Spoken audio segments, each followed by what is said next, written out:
Okay, everybody. Well, welcome to this meeting of the council. It's an informal meeting. Members will discuss the items on the agenda and a vote will be taken on each item. These votes will be ratified at an in-person meeting of a quorum of councillors tomorrow afternoon. The reason why we're doing it in this way is quite simply, it's on the grounds of public health. I think we're all aware of the data on COVID locally and nationally, and it's on very much an upward trajectory, and therefore this is going to be a much safer way of working.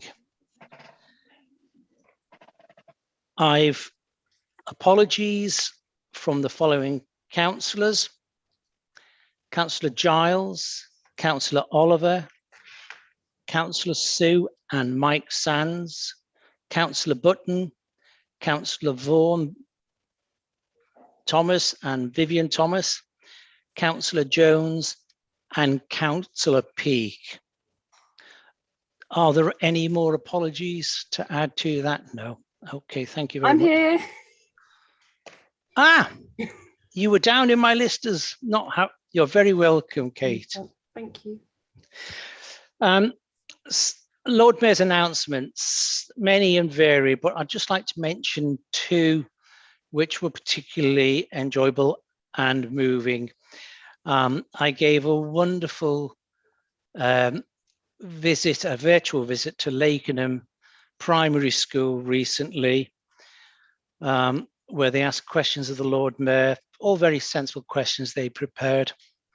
And I was very pleased to answer them. And it looks like I said all the right answers, because when they asked me what was the best thing about Norwich, I said the people, and especially year one of Lakenham Primary School. That went down okay. I'd also like to mention a meeting that the Sheriff and I were at this afternoon, which is the prize giving for St. Edmunds, a wonderful charitable trust which arranges training, practical skill-based training for a number of groups. And most of the people who go through the very tender hands are people who've had challenges in education before, not always quite fitted in with the traditional formal education, but in this really nurturing, careful, thoughtful environment. I was just so pleased to see them and their shyness and yet their pleasure at being named and them walking out and being handed their certificate. So two very, very enjoyable, worthwhile engagements. Plenty more, but I've started tweeting about them, so you can always follow me. In fact, follow me. Thank you. Declarations of interest. Are there any declarations of interest?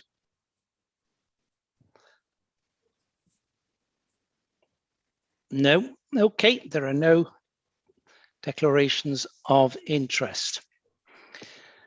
Lord Mayor? Yes?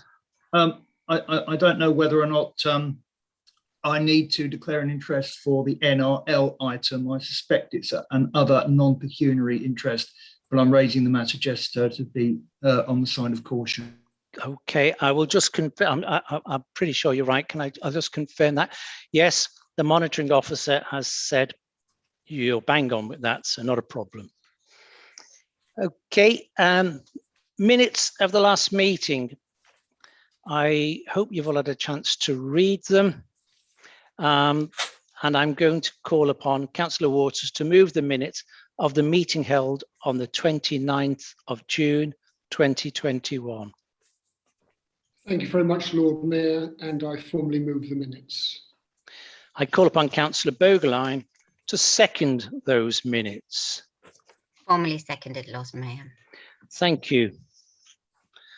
We now come to item 5 on the agenda, questions to Cabinet members and committee chairs. I've got 16 questions in all, of which notice has been given. A copy will be available on the Council's website for anybody who wishes to look at them. Members who have asked questions are permitted to put a supplementary question to the Cabinet member. So, question 1, Councillor Huntley, do you have a supplementary question? No supplementary, Lord Mayor. Thank you. Question 2, Councillor Erin Fulton McAllister, do you have a supplementary question? No, thank you, Lord Mayor. Councillor Peake clearly does not. Councillor Everett, for question 4, do you have a supplementary question? No, I don't. Thank you, Lord Mayor. Okay. Question 5, Councillor Manning, do you have a supplementary question? Thank you, Lord Mayor. No supplementary question. Okay. Question 6, Councillor Maxwell, do you have a supplementary question? No supplementary questions, Lord Mayor. Question 7, Councillor Bogerline, do you have a supplementary question? I have indeed. So this was actually part of my original question. Then which, please go ahead. Yeah, so I was just wondering, could you please tell me, and an estimate would be enough, the percentage of council-owned assets, including council housing, for which a whole house retrofit plan already exists today? Sandra, I'm afraid I can't tell you that. What I am proposing, if it's in agreement with yourself, is that we have a meeting between yourself and perhaps Jamie or Councillor Osborne with the head of housing and a senior member of NPS who is working on the retrofitting, because this is not an easy thing to get our heads around. It's not going to be a job for just one person. It's going to be a team of people who are going to have to input into this. So if it's acceptable to you, I will ask the head of housing to forward some of the information that he has got available. But then if you'd like a meeting, happy to arrange that for you. Okay, That would be very much appreciated. Thank you. Question 8. I have a slight contradiction here. Who's asked question 8? I've got 2 different names. Councillor Price. So you've asked the question of Councillor Kendrick. Councillor Stannard. Have you got a supplementary? Yes, so I do, Lord Mayor, thank you. So this is in relation to the air quality action plan. So I'd like to thank Councillor Stannard for fashioning me with an answer and referring me to the Cabinet in January. Although it's quite a short answer, it fails to answer the question. So my supplementary question is that support of the Western Link is still contained in the Air Quality Action Plan. Will you please update the document to reflect the Council's current position? Would you like to answer that? First of all, what I would say is the question that you asked was whether or not we support the Western Link, and I've told you very clearly what the answer is. You can keep asking the same question as many times as you like, Ben, but until something changes, you're going to get the same answer. And very clearly, at this time, we are not supporting the Western Link. Council policies are updated from time to time, and there's often a programme for that, there's a timetable for that, and that's how these things get done. So I'm sure, depending upon what the position is, when we look again at the Air Quality Action Plan, it will reflect that position at the time. Please update it with urgency, please. Thank you. It'll get updated in accordance with normal timescales and process, Ben. It says supplementary question singular, and implicit in that is supplementary answer singular. Thank you, both of you.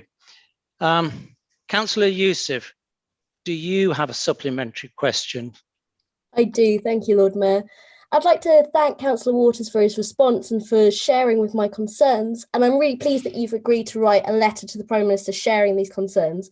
I'd like to ask if you'd consider liaising with the other group leaders so it could possibly be a cross-party letter.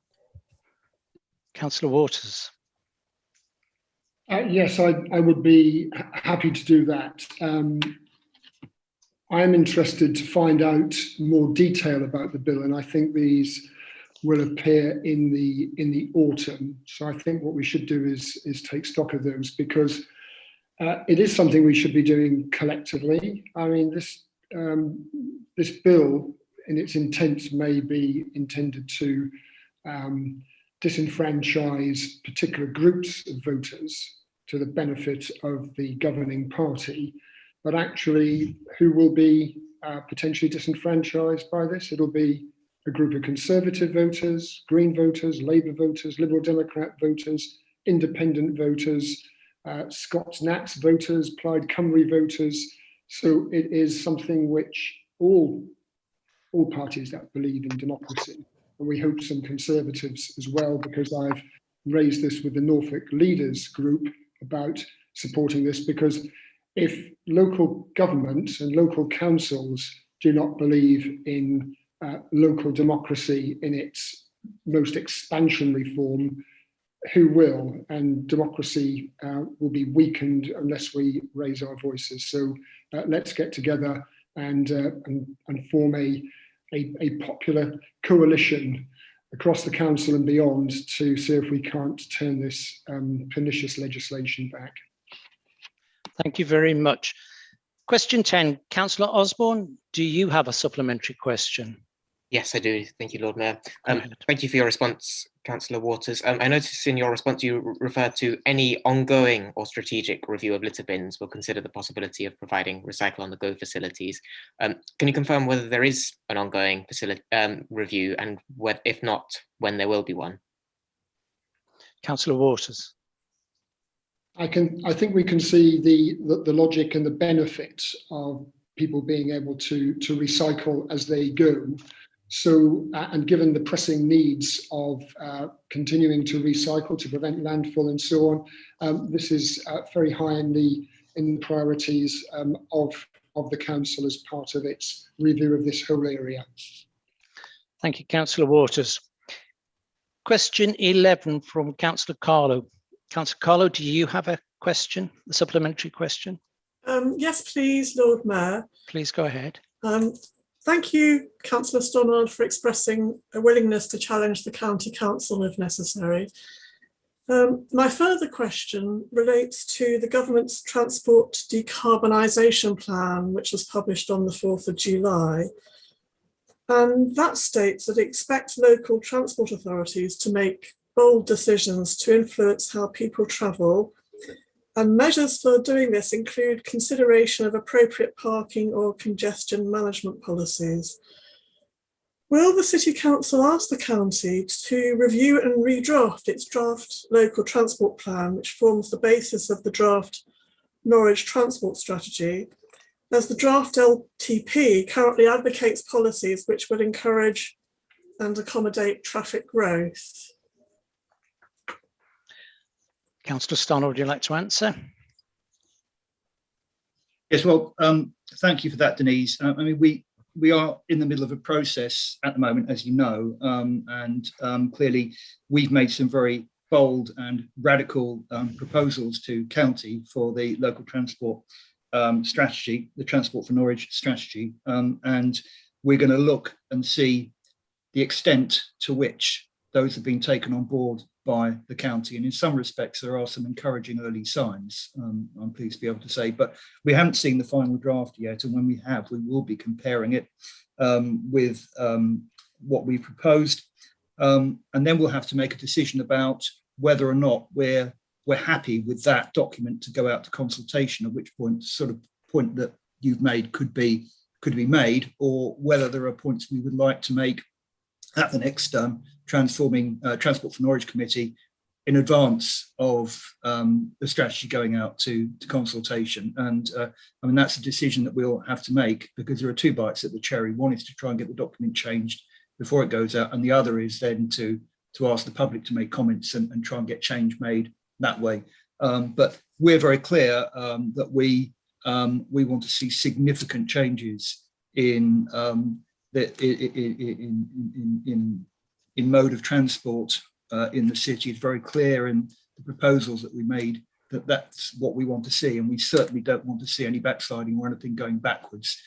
So that's what I've said at the moment, but clearly we've got to see the draft, then we'll decide how we react to that at the next committee meeting, and also the extent to which we're happy to let it go to consultation and let the public have an input as well.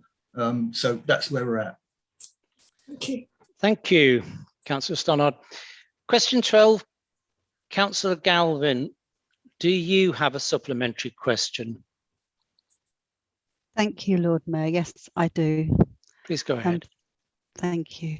Thank you, Councillor Packer, for your answer. I'd like to just ask you, are you aware that the situation has changed at the park? So the answer is essentially referring to a report that's out of date. So that's the gist of my question. Will you actually ask for a survey to protect the precious biodiversity that's at present in the park? So you're referring to a report that's out of date. It's about 4 years out of date.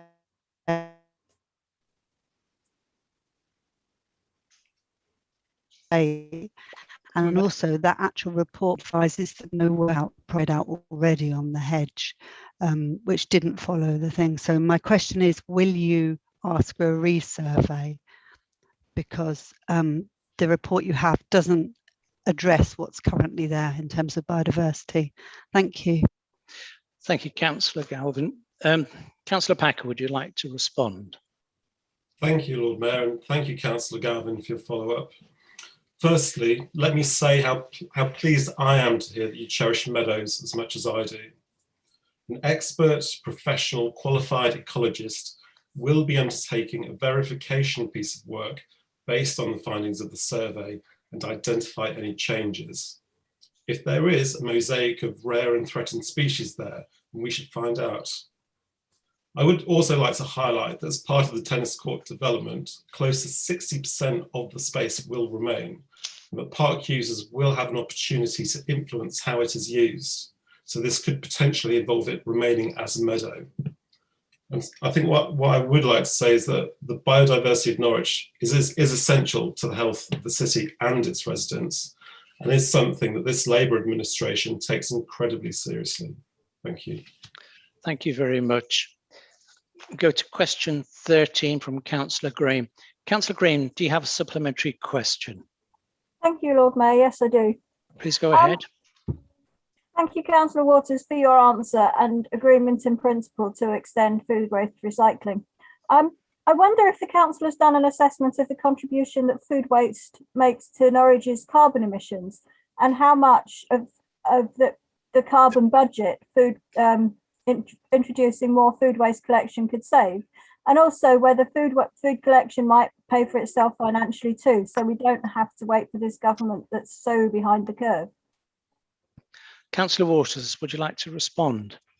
Thank you for your supplementary, your positive supplementary, and thank you for recognising in your question that City Council was in the vanguard of food waste collections and the benefits that food waste sort of mulched up and processed has had in its environmental terms. So we certainly welcome the government wishing to extend food waste as a comprehensive food collection, as a comprehensive system across England. We're obviously waiting to see how that is going to be described in the Environment Bill.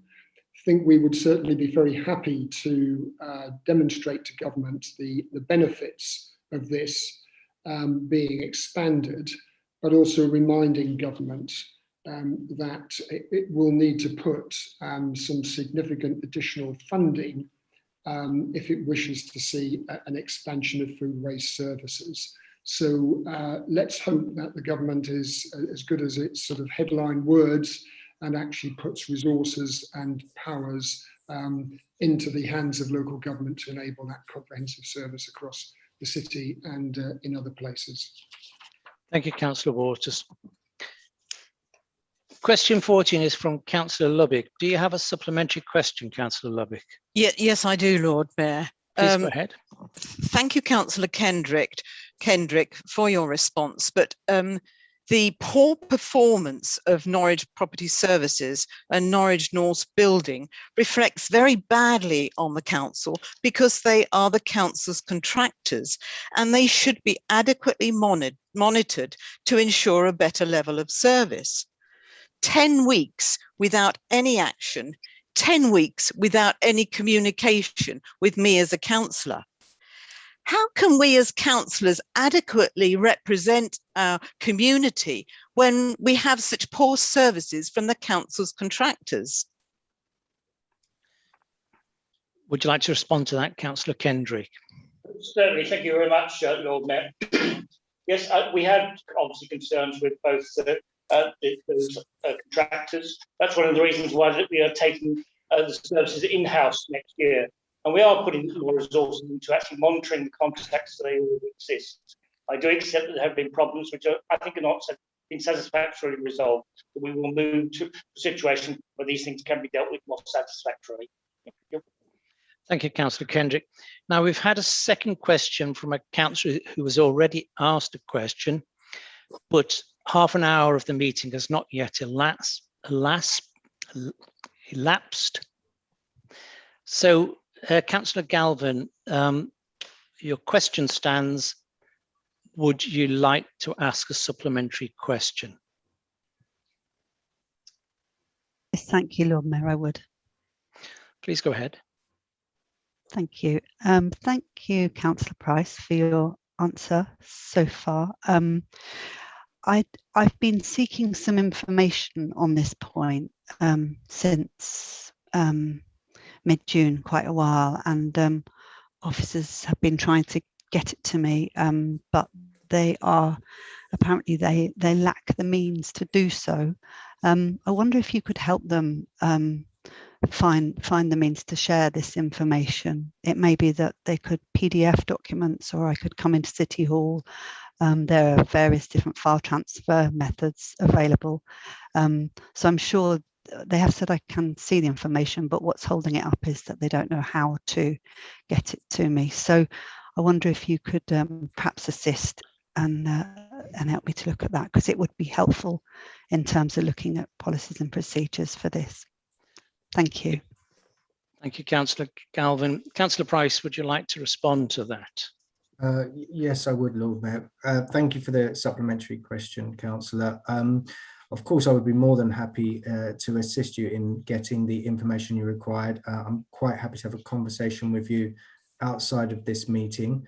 I am sure that officers will be trying to facilitate the ability to give you this information, and I'm sure that there isn't anything else behind that. So I'm sure we can talk about this and work that out. I would add at this point in framing in the sort of general content of your original question as well, is that in order to kind of help members get the best out of the processes of audit and scrutiny, as a part of the member development programme, it has been proposed that an interactive workshop will be run for all members to assist in their engagement with policy decisions and the understanding of the Constitution.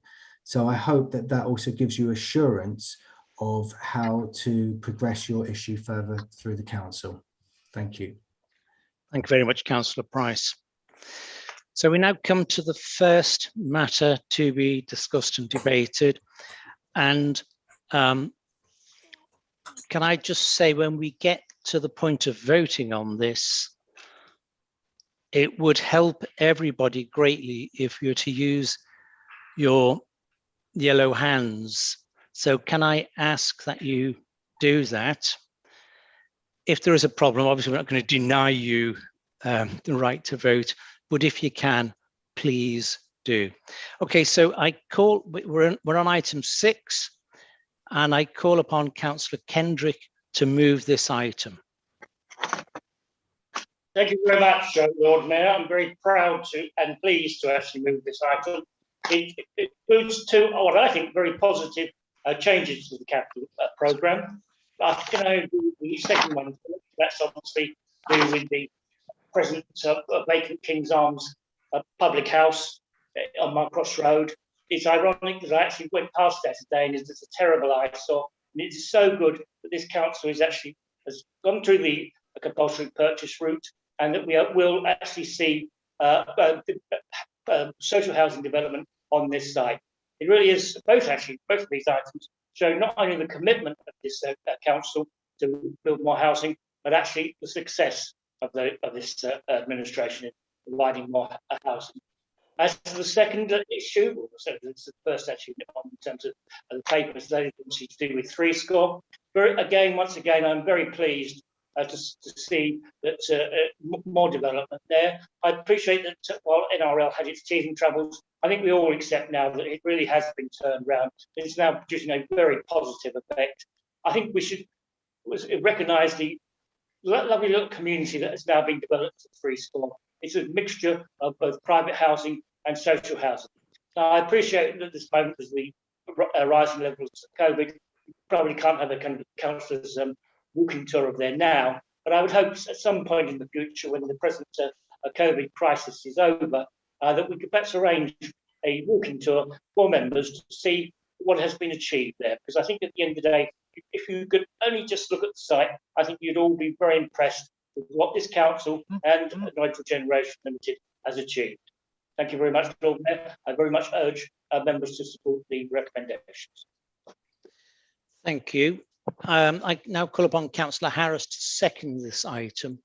Yes, thank you, Lord Mayor. I'd like to formally second the motion and reserve the right to speak.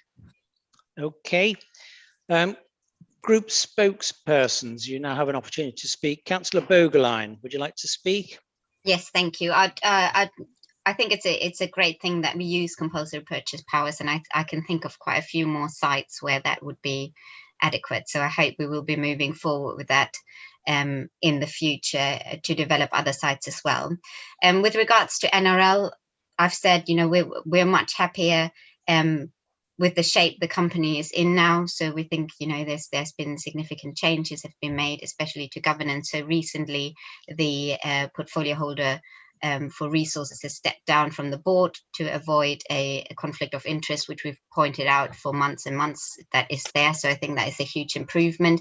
Obviously, the establishment of the shareholder panel is a huge improvement. So I'm very happy with the way the company looks at the moment, and the sensitivity analysis that was conducted agrees that this is viable, and also actually highlights that what we need to do now is urgently identify a pipeline of sites to come forward so the company can continue growing, continue develop housing.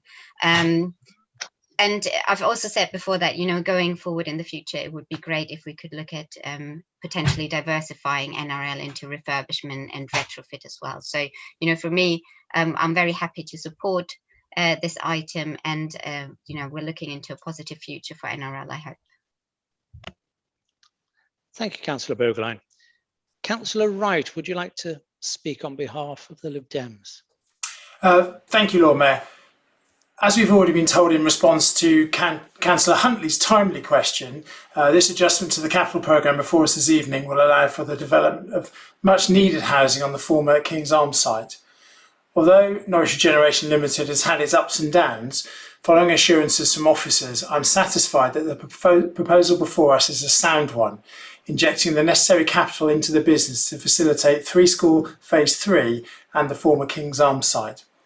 Although it could be argued that the temporary stamp duty holiday has in part caused the housing market to overheat, this does seem to have benefited NRL when it comes to driving demand, leading to a strong order book and the ability to repay the council as necessary. Therefore, happy to support the proposal before us. Thank you very much, Councillor Wright. Members who wish to speak, I'm aware of Councillor Stannard.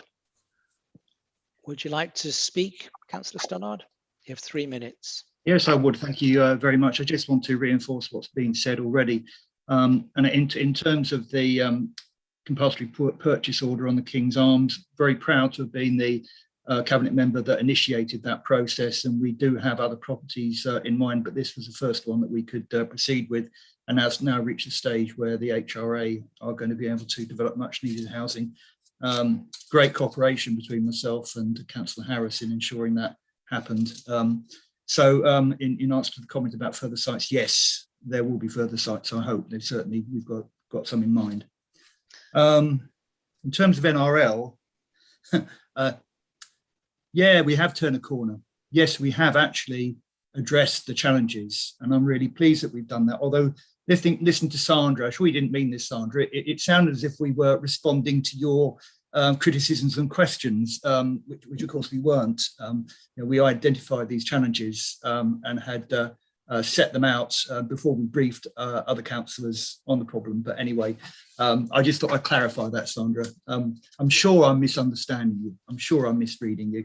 And the important thing is, and Councillor Wright has talked about stamp duty holiday and the market overheating, and certainly, the housing market is very strong at the moment. However, our properties are selling much faster than any other builder's properties.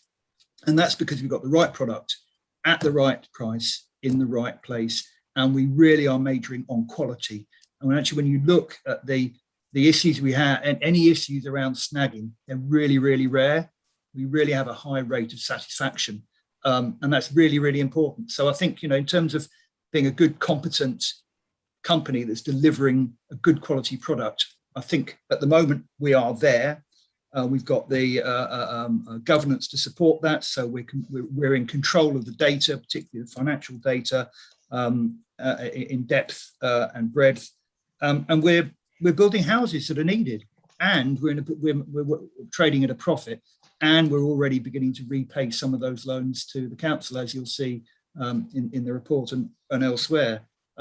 It's an amazing turnaround, and I just want to thank Paul Kendrick for the time when he was on the board for his contribution to that.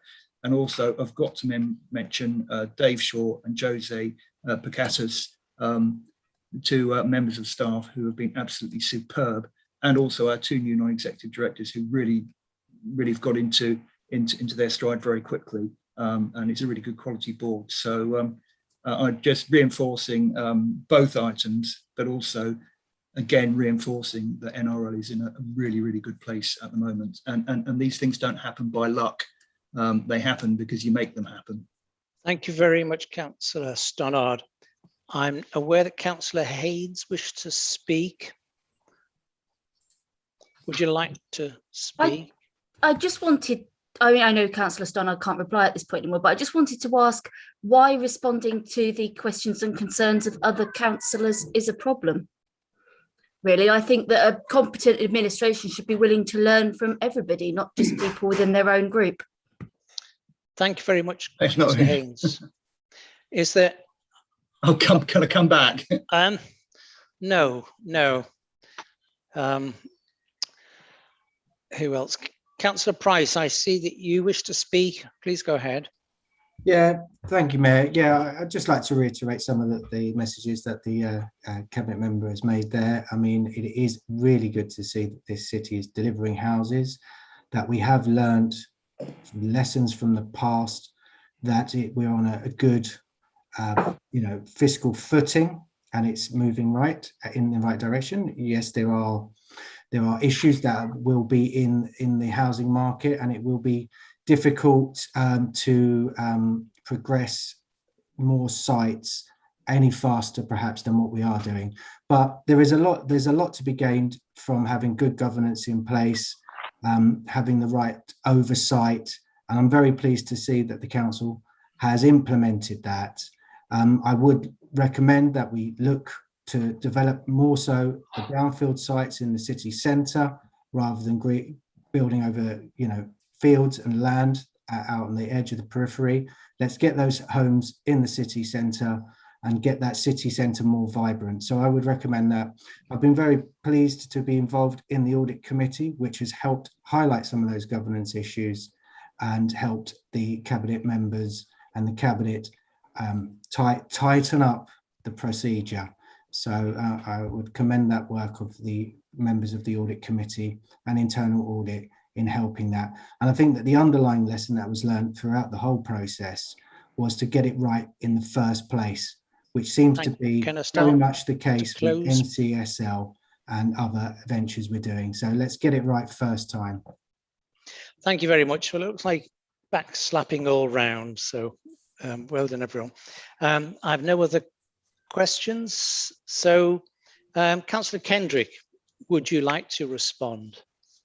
Thank you very much, Lord Mayor. I will briefly respond.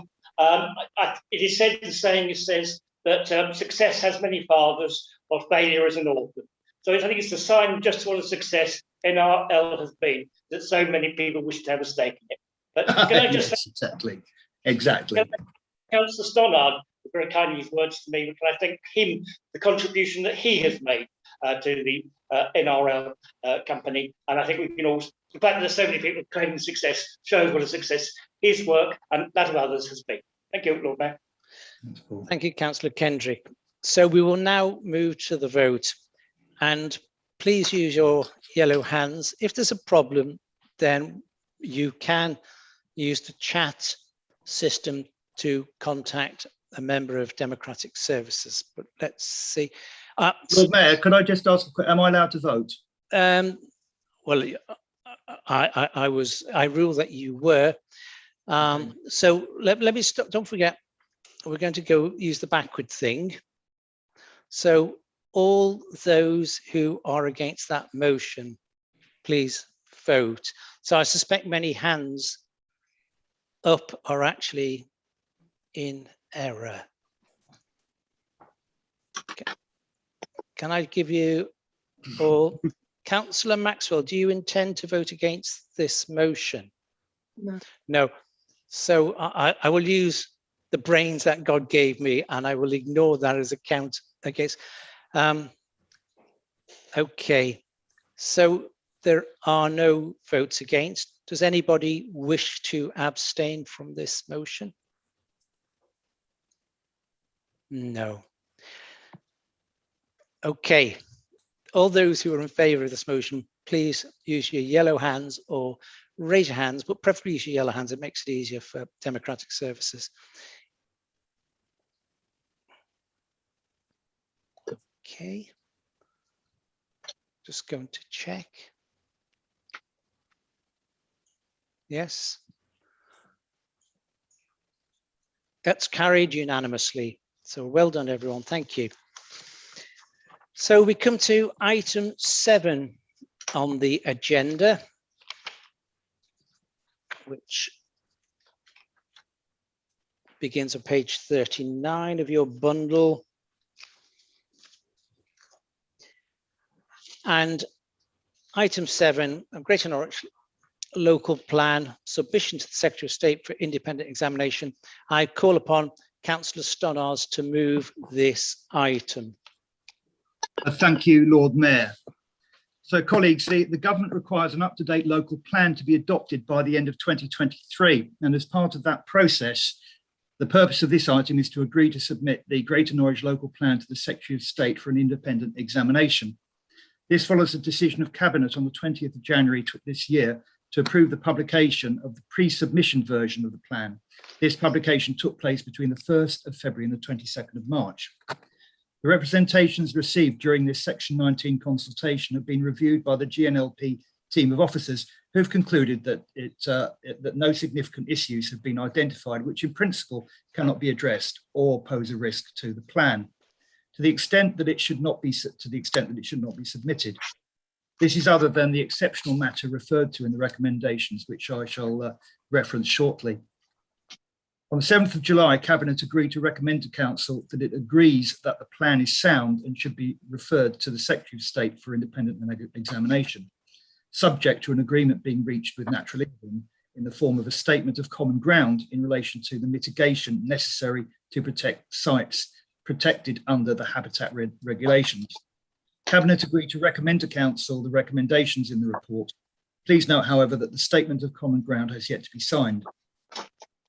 Cabinet also agreed to commit to proactively identify and bring forward sufficient gypsy and traveller sites to meet identified needs in accordance with criteria-based policies and the current and emerging development plans.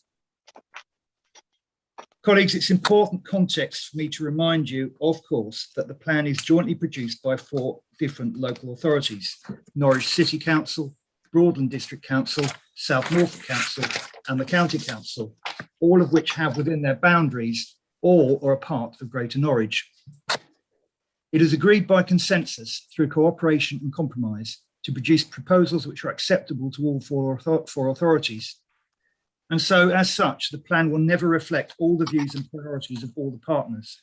So, viewed from the perspective of any one partner, it will never be perfect, but it will, on some issues, contain the best compromises that can be achieved for the overall good of Greater Norwich. Should Council adopt the recommendations set out in the report this evening, the plan will be submitted by the 30th of July. The examination will take place during November and December, and adoption will be in September 2022. One point I would make before proceeding to talk about the benefits arising from the plan is to address directly the matter of the A47 Western Link, which is referenced in the plan. So, before we get dragged down a Western Link rabbit hole, I want to be crystal clear on this. The Western Link is not a proposal arising from the GNLP. However, the plan, of course, reflects other plans, and therefore we must reference the proposals for the Western Link because, like it or not, those proposals exist and are part of the local reality. There is not a reason not to support this plan going forward for examination. And I also want to be crystal clear again, as I said earlier, that this council is not supporting the Western Link proposal at this time.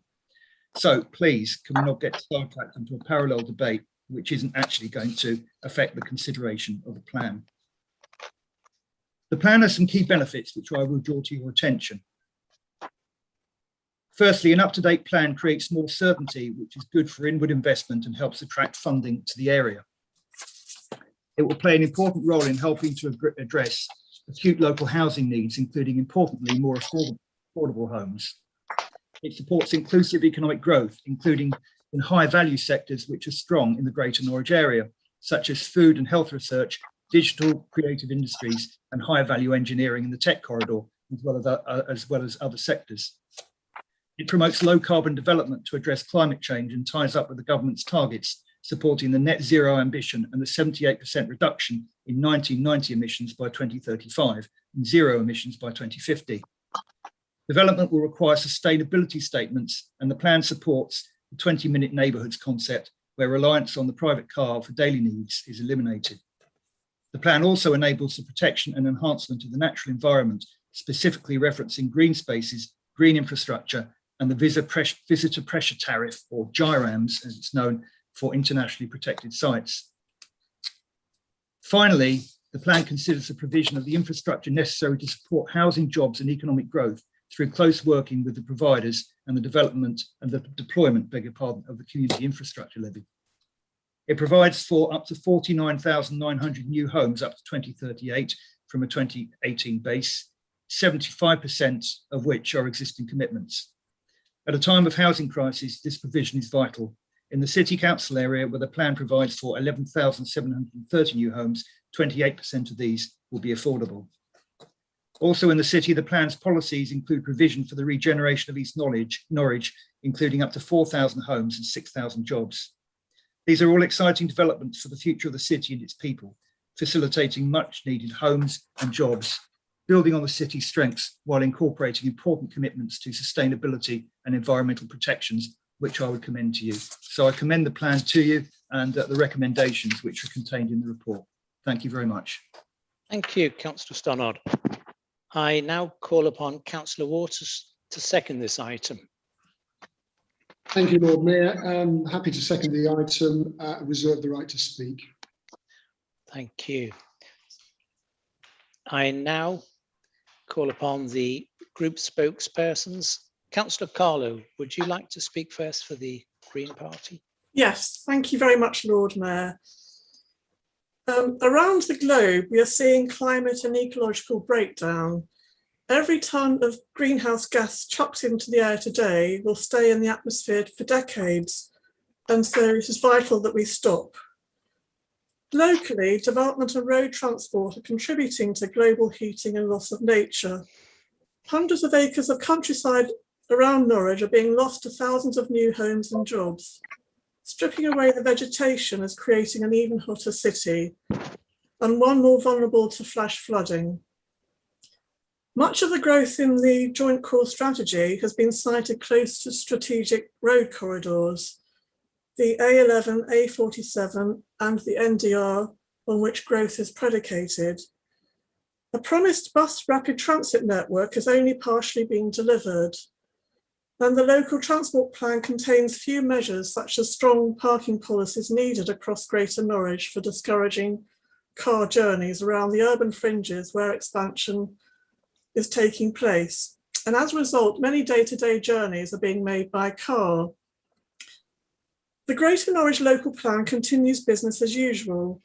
Tonight, we are being asked to agree that the plan is sound and should be submitted to the Secretary of State. Norwich Green Party councillors, Client Earth and others consider that the plan is unsound on climate change. I'm going to focus in particular on fostering growth reliant on car use and creating a car county, as a shocking 40% of Norfolk's carbon emissions come from road transport, which is much higher than the national average. Emissions are set to rise steeply over the next 6 years if 3 A47 schemes close to Norwich and currently undergoing examination, North Tuddenham to Easton, Thickthorne and Blowfield to North Birmingham, and in addition, the Norwich Western Link are built. The Highways Agency justifies major A47 improvements on grounds that the extra capacity would accommodate traffic growth to include traffic from new development being planned around Norwich. The agency acknowledges that the 3 A47 schemes will emit hundreds of thousands of tonnes of carbon over the 60-year appraisal period. I do go on to talk about the Greater Norwich local plan, but I want to first of all give a couple of transport facts. The Department for Transport's travel data for 2018 showed that 80% of all journeys were under 10 miles, and that most journeys over a mile were made in a car or a van. Secondly, carbonindependent.org calculates that 1 gallon of petrol or diesel produces around 14.3 kilograms of carbon dioxide. This helps to explain why road transport is the biggest contributor to carbon emissions in the UK.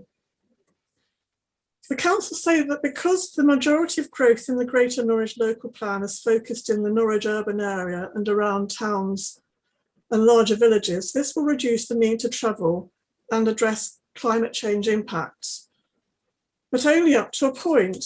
A sizable amount of growth is being allocated close to strategic roads, for example, strategic employment growth in open countryside at Easton and Honingham along the A47 and close to where a Norwich Western Link would connect with the new offline A47 at Easton. Also, strategic employment at Longwater on the A47 corridor, and also along the A11, named by the Greater Norwich local plan as the Norwich-Cambridge Tech Corridor.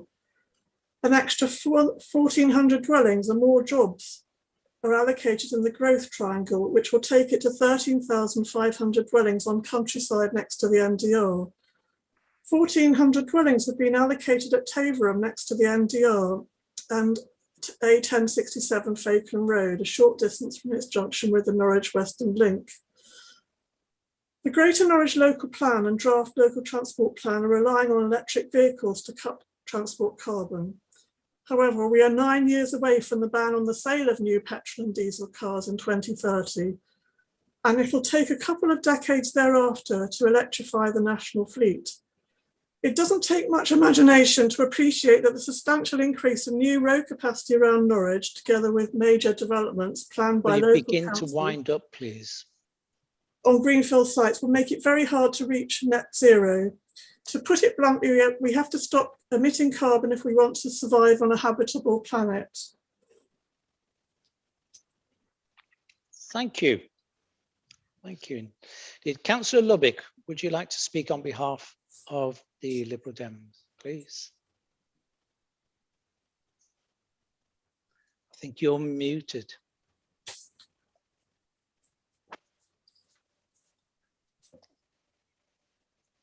Judith, you're still muted. Oh. Thank you, Lord Mayor. Sorry about that. It's using this new computer, but on the whole, I think it's better. I'd like to thank the officers for their work on this plan to bring it to the stage of submission. Officers and members have worked under very difficult circumstances to develop this plan. There has been a rapidly changing context for plan making, with a white paper potentially indicating a radical overhaul of the planning system, and a deadline set by the government that by 2023, all authorities have to have an up-to-date plan, otherwise the government will intervene. We are operating in a very volatile environment where almost every day we hear and see catastrophic weather conditions causing devastation to the environment and people's lives, as well as being presented with more scientific information through research that foretells of ongoing catastrophes to our planet, including the wildlife on it. How can we make adequate plans for a future that will be so very different from the lives we live today, and with so many uncertainties to take into consideration?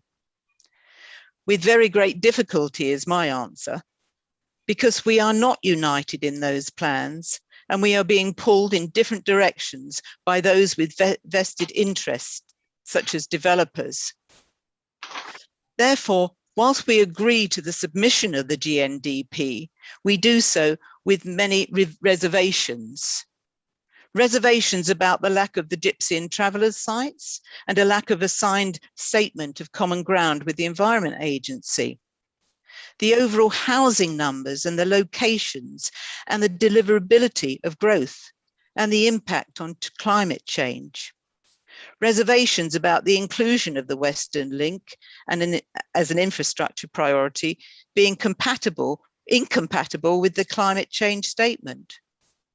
Non-inclusion of a green belt as suggested by CPRE, and the inclusion of a UEA site, the grounds depot, which is part of the Yare Valley and should be given special protection as a green infrastructure project. I could go on.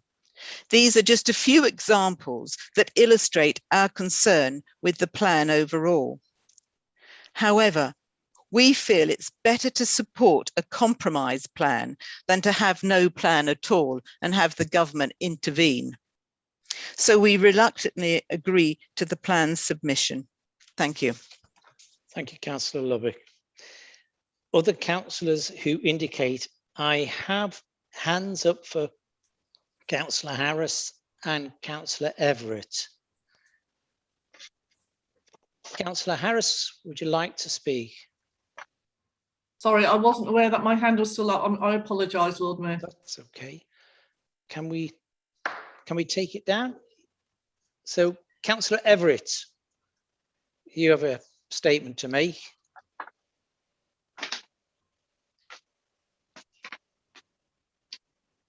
Nope. Okay. Councillor Wright. Thank you, Lord Mayor. I do actually, my hand up is correct. So yes, I wanted to pick up just on a very brief point that Councillor Lubbock made, talking about every day hearing about the impact of climate change. And whilst this doesn't relate directly to the motion before us, it feels like an appropriate point to think about those friends of ours in the German city of Koblenz and the surrounding area who are feeling firsthand the impact of climate change with the catastrophic and devastating floods that we saw there at the end of last week. So I'm sure all councillors will join me in sending our best wishes and solidarity to those who are living in our twin city of Koblenz and the surrounding Moselle Valley area. Thank you. Thank you, Councillor Wright. Now, does anybody else wish to speak? Councillor Waters. Yes, thanks very much, Lord Mayor, and I've listened with interest to colleagues' comments, and we understand it is not the perfect product, it is the product of compromise, but it has been an exhaustive process, and it has reflected in its development some of the more imperative issues that have come to the fore around climate change, the need for better public transport, and the fact that this is an area population is growing.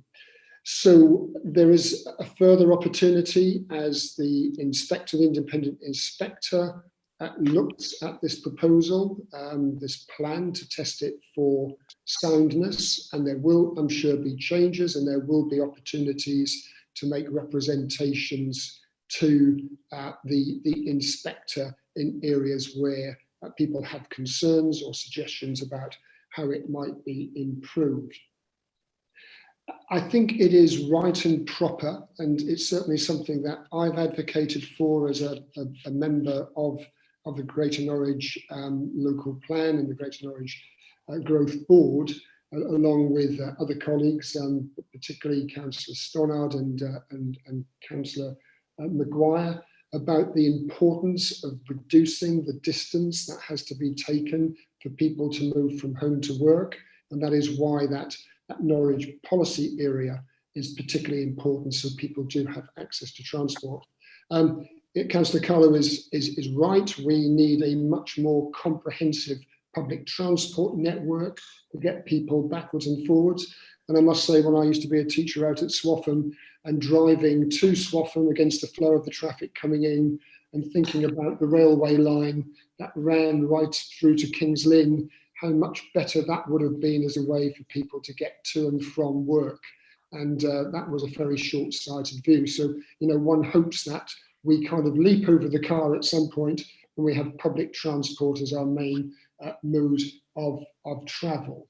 And the fact is, we do need more homes. It's a significant growing area. We do need more jobs.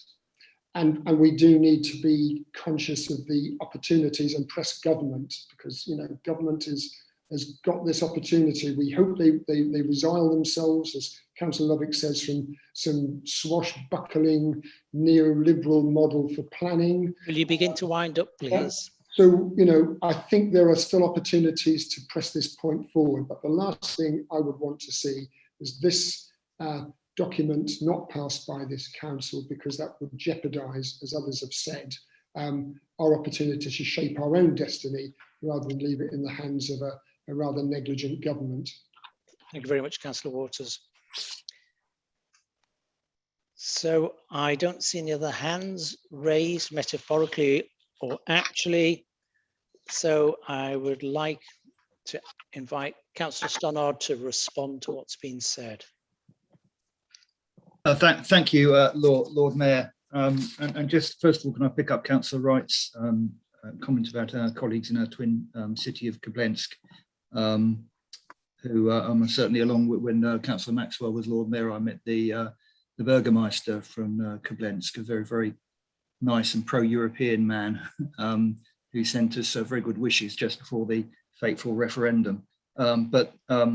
Of course, we would want to send our sympathies to them, and also to all those in Germany and Belgium, indeed, who've been affected. So thank you for raising that.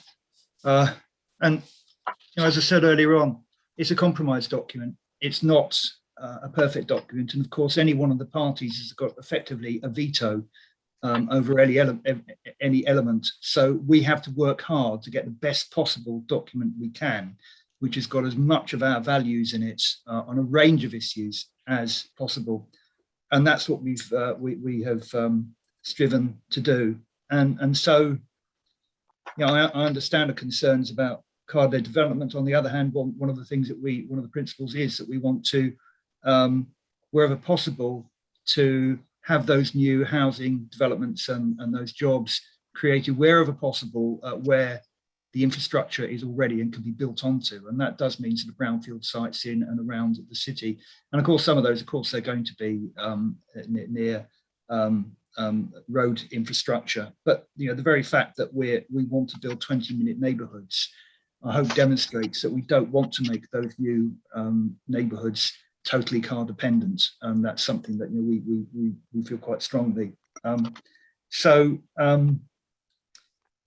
the other issue, of course, that many of the places that Denise you mentioned, Easton, Honningham, Taverham, and then jobs, the A11 or Longwater, actually, they're all outside the city boundary. They're not actually within our boundary. And so, whilst we could have vetoed that, we could have tried to, I think it would have jettisoned the whole process. So, we can only achieve what we can achieve.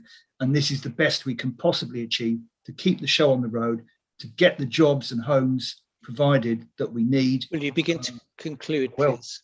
But also to do our damnedest to try and protect the environment at the same time. And of course, there is going to be an examination. There'll be also plenty of other opportunities to input. So what we need to do at the moment is keep the process going. Thank you very much, Councillor Stannard. Okay, I would now like to put this to the vote. Using that reverse order method, those of you who are against this motion, please raise your yellow hand or your real hand, preferably the former. If you're having problems with either, then please use the chat function to contact Democratic Services. Nobody against. Anybody who wishes to abstain on this motion? So there are hands that wish to abstain.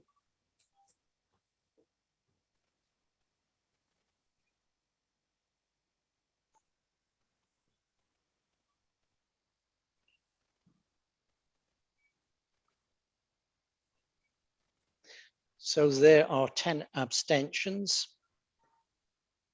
So those of you who are in favour of this motion regarding the Greater Norwich local plan, please raise your yellow hand.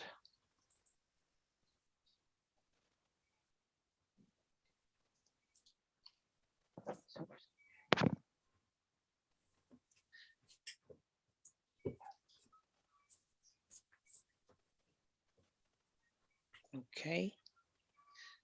So I've got 17. So that's 17 who have voted to support this motion, and I confirm that that resolution has been carried. So we now move on to the next item, item 8, which is page 103 of your bundle. This is just to tie up an anomaly. I've been informed that there has been an additional appendix required to the conduct and complaints hearing procedure, and that is now there. So I call upon Councillor Kendrick to move item 8. Thank you very much, Lord Mayor. Well, I shall be brief on this point. There was an all-party members group to look at this issue, and they have produced a report and recommendations which you have in your papers, including obviously the addendum that has been recently circulated. So I would simply ask members to support the recommendations. Thank you. Thank you. I call upon Councillor Green to second this item. Councillor Green. Thank you, Lord Mayor. I'd like to thank the Labour group for inviting me to second this, which I'm very happy to do.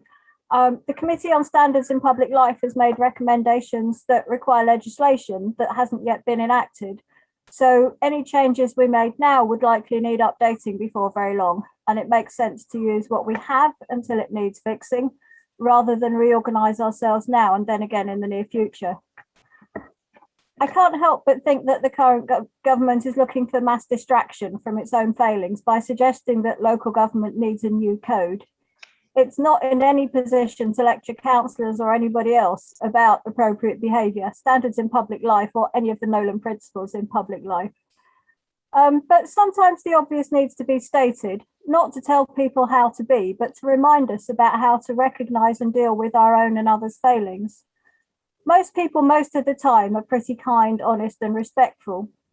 The rules work because they're understood and accepted rather than because they're enforced. But when things go wrong, it becomes important to have a clear, fair and preferably simple enforcement process ready to use. If only this were the case at government level. Talking of which, there are new sections on bullying which I welcome and would like to explore further. Bullying is banned, but it also needs to be recognised and understood. It's far more complex than a bully and victim story. For example, how important is it to understand the intention when someone is hurt and when offence is given or taken? At what point do selective, incomplete truths start to become gaslighting? Many people have described the Brexit process, for example, as an experience of national gaslighting. So we all know that the consequences can be big and serious. And when does legitimate, even essential, holding to account and calling out bad actions feel like bullying or actually constitute bullying? And are these the same? There may be as many answers to these questions and more as there are people in the room.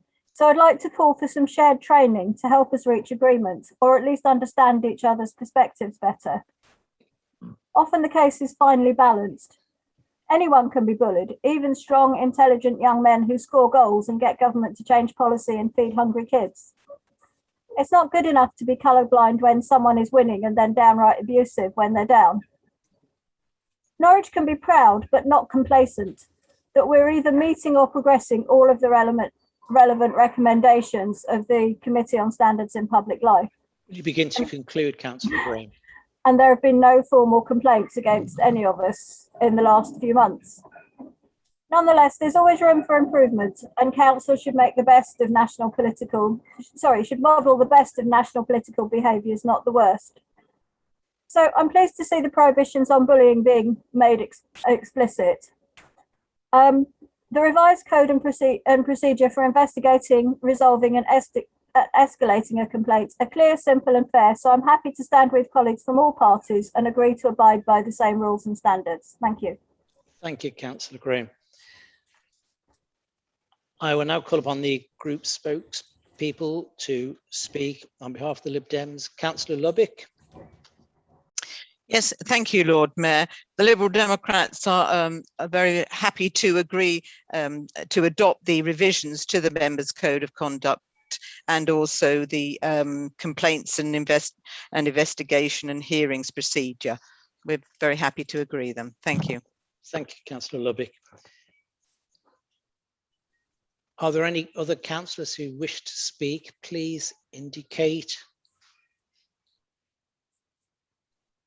No. Okay. I'd like to go back to Councillor Kendrick. Councillor Kendrick, would you like to respond? Just very briefly, I think we would all agree with Councillor Graham's remarks about the need to stand up against bullying of any kind, and I very much agree with that. I think at the end of the day, this authority has a very proud record in terms of its standards, in terms of its member standards, and I think that we should be proud of that. And I think that these recommendations will uphold those. Thank you, Lord Mayor. Thank you very much, Councillor Kendrick. So I now move to the vote, starting with those who wish to vote against this. Please raise a hand or demonstrate if you wish to vote against this. I see no such indications. Are there any people who wish to abstain on this?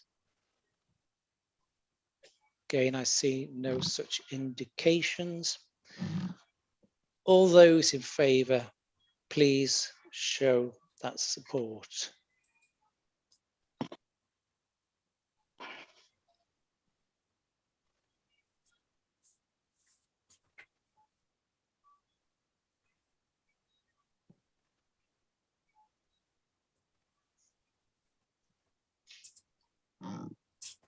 $25.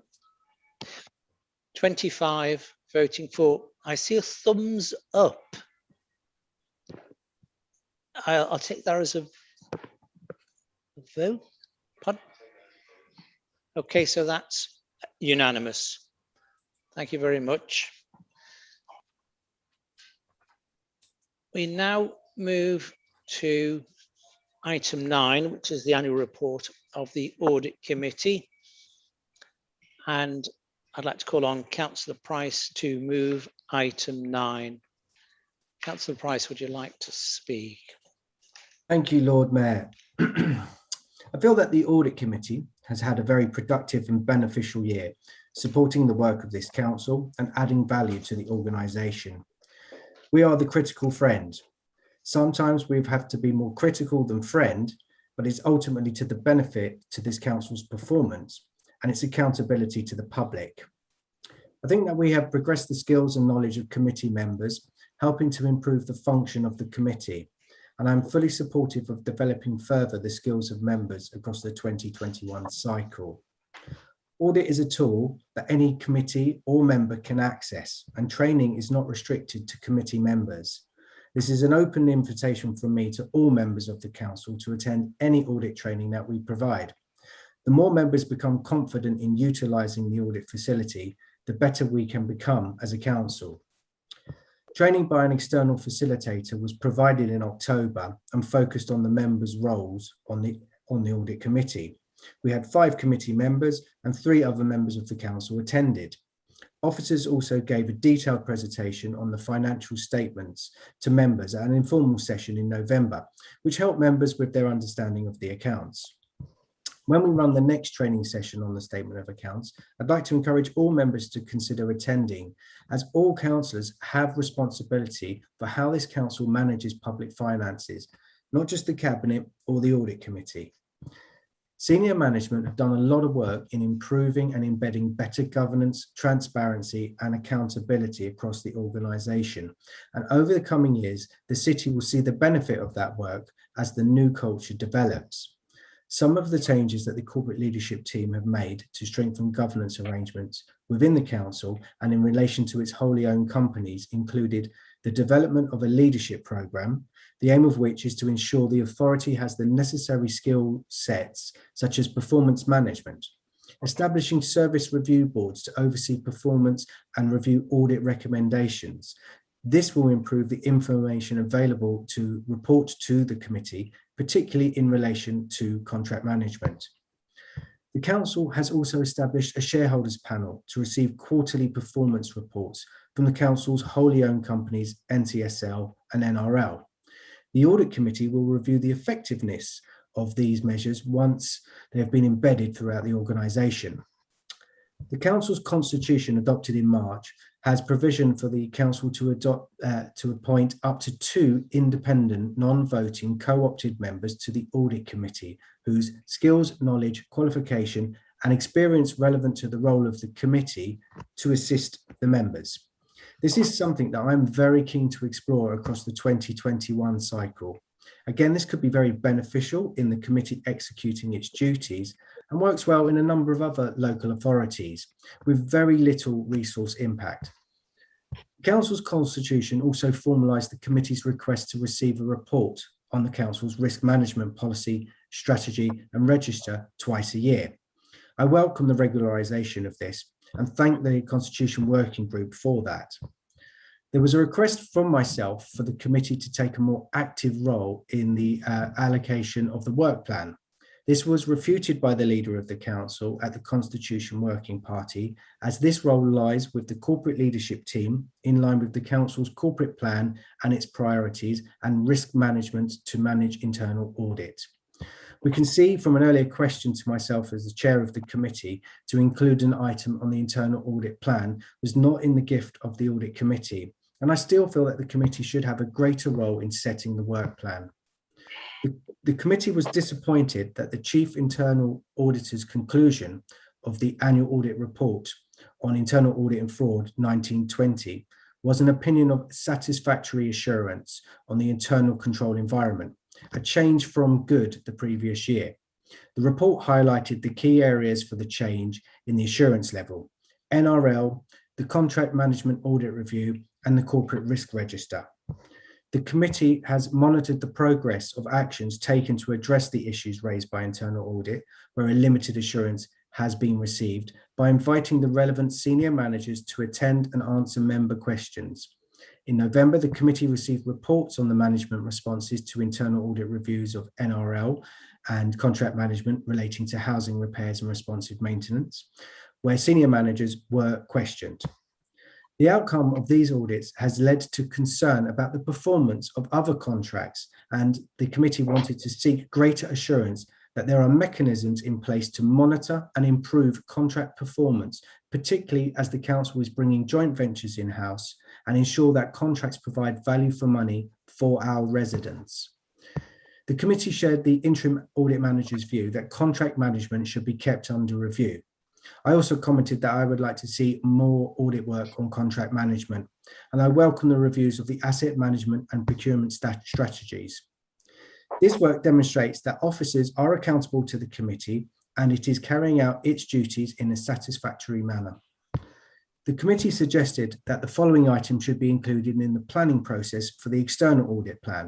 And they included the policies and procedures of the council, contract management, governance arrangements for the council's wholly owned companies and insourcing joint ventures, and the MTFS.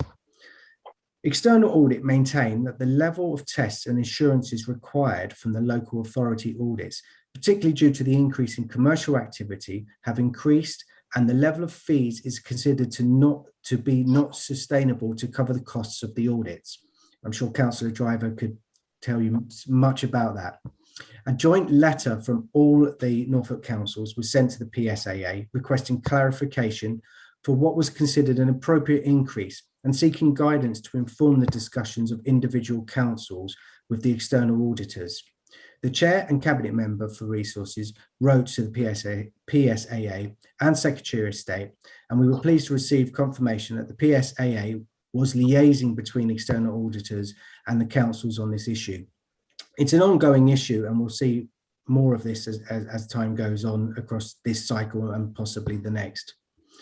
I'd like to go on record and thank all the officers that have supported the committee in its work under the extreme pressure of the COVID pandemic, especially the finance team, who once again produced the draft statement of accounts ahead of time.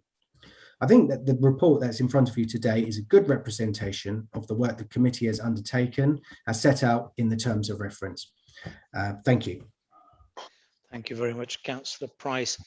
I now call upon Councillor Driver to second this item. Thank you, Lord Mayor. Definitely going to second this item. I'm only allowed 3 minutes where Ben's got 10 and James got 5. I'm a bit cheesed off about that, but never mind. I'm not even going to use 3 minutes. I just want to thank all the officers and the internal management who actually put all this together during the year. If you look in here, we only met 3 times during the year, and the amount of work we actually got through in 3 meetings was extraordinary. I mean, some of the papers we get, I mean, we've got one here for council, but the last one we got for our last meeting was 3 times as big as that. And it takes a good weekend to go through and just read it, that little digest it, to find out what's on there and to bring up points at the next meeting. So I think people on the audit committee are doing a very good job. I think we are looking in and under the skin of some of the council's work which we're doing. I think the audit is a very important committee to be on, and I really expect others to come in for our learning. When we have learning there, as Ben said, it's a good learning, good hours learning on there for people to get their skills up on figures and to find out what the council's doing and what we can do as an audit committee. So I just like to thank Ben as chair of the committee. I think he's done a good job this year, and every single member being on the committee, but especially the officers on internal audit. I'm a bit cheesed off that we're actually paying the audit commission a bit more money this year because they wanted it, because other councils were not up to standard and were behind in their work, so they had to put more work into the other councils, which put the price up in everyone else's. So if you look, there's a hell of a lot of councils in Norfolk and outside Norfolk who haven't got to sign off their papers this year already. And I think Norwich ought to be proud that we're one of the councils who are up to date and doing well in our audit. And if you think, when you're looking at Norfolk and that big blue splosh out there and that little red bit in the middle, I'm really proud that that little red bit in there is us in Norwich, and we're up to date with our finances and audit. And that is with the support of the Greens and the Liberals, by the way. Thank you. Thank you, Councillor Driver. Councillor Wright, would you like to speak on behalf of the Liberal Democrat Party? Yes, thank you, Lord Mayor. Although Councillor Driver has noted that I have 5 minutes, I won't be taking that. I'd like to begin by thanking the Chair for moving this item and associating myself with his remarks there. I won't give another verbatim account of what the committee was up to last year, and I'd also like to thank the work of the Vice Chair and the officers. Councillor Driver's bête noire clearly is the fees levied on the council by our external audit partners, and those who come along to audit committee meetings will know this in some detail. And in fact, the one thing I did want to pick up from the report is paragraph 39 on page 130, which talks about the timetabling of the external audit, and the due to various external factors, the accounts were late being signed off in the 2019-20, and it's expected that they'll be late being signed off this year. As the report outlines, this is a national problem and was raised under the Redmond review. But I think it is quite galling, I think, for our officers who put an awful amount of time into getting to a point where they're ready to be externally audited, and then there simply isn't the capacity there to do that in good time. And it reflects poorly on the council when it shouldn't reflect poorly on the council, because in our case we've got to where we need to be at the point we need to get there. So that's all I wish to add. Thank you. Thank you very much indeed, Councillor Wright. Do any other members wish to contribute on this item?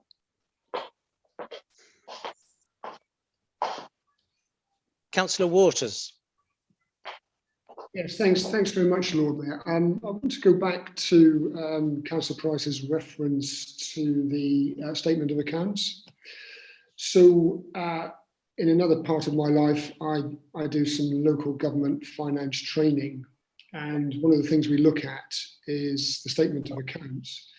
Now, for those who've seen it, of course, there's a great wedge of very technical accountancy language, but wrapped around it, in the case of our statement of accounts, is a really good description of the council corporate policies, of the resources of the council.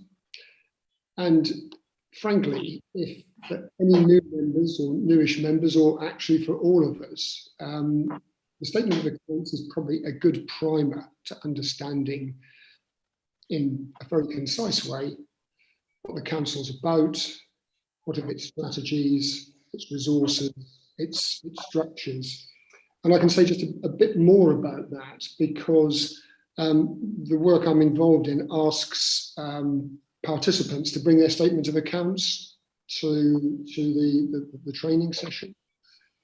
And consistently and by far and away, the statement of accounts that the City Council produces are the best, the most transparent, the most usable, the most accessible for elected members and trade unionists who want to understand how council budget works.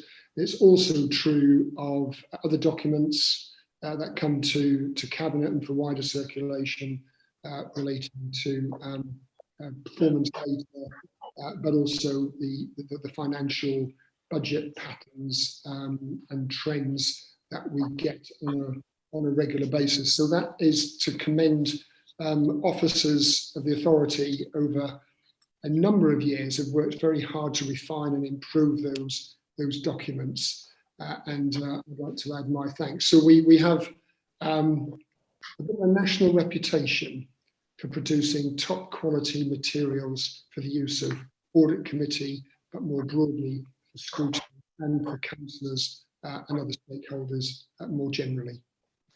Thank you very much, Councillor Waters. Do any other councillors wish to speak on this item?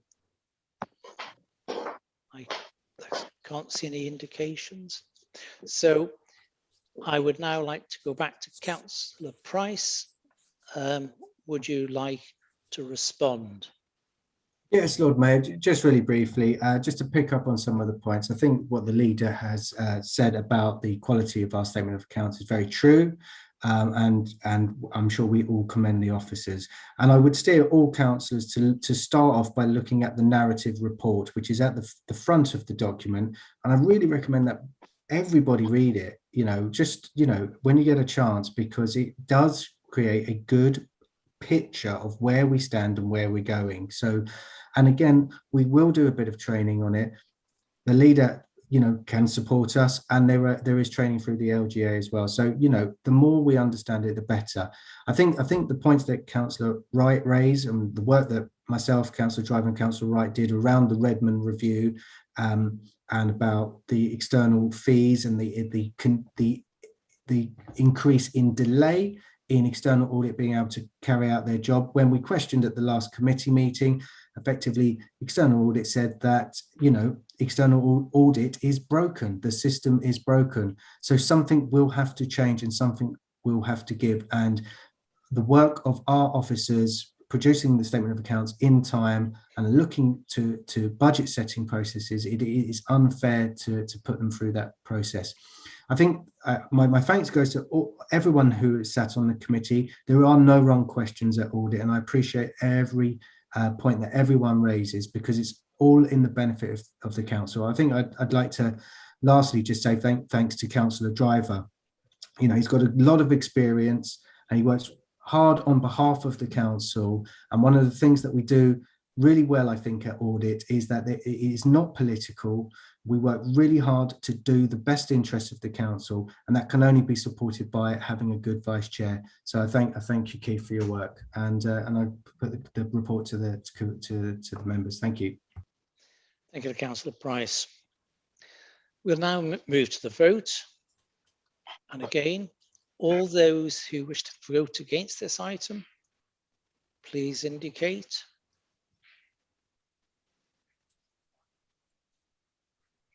Zero. No. All those who wish to abstain on this item, please indicate. No.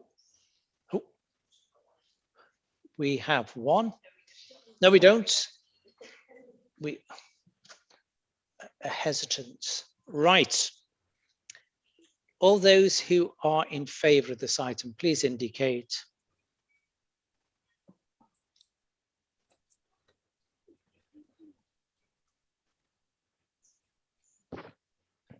So that is unanimous. Thank you very much.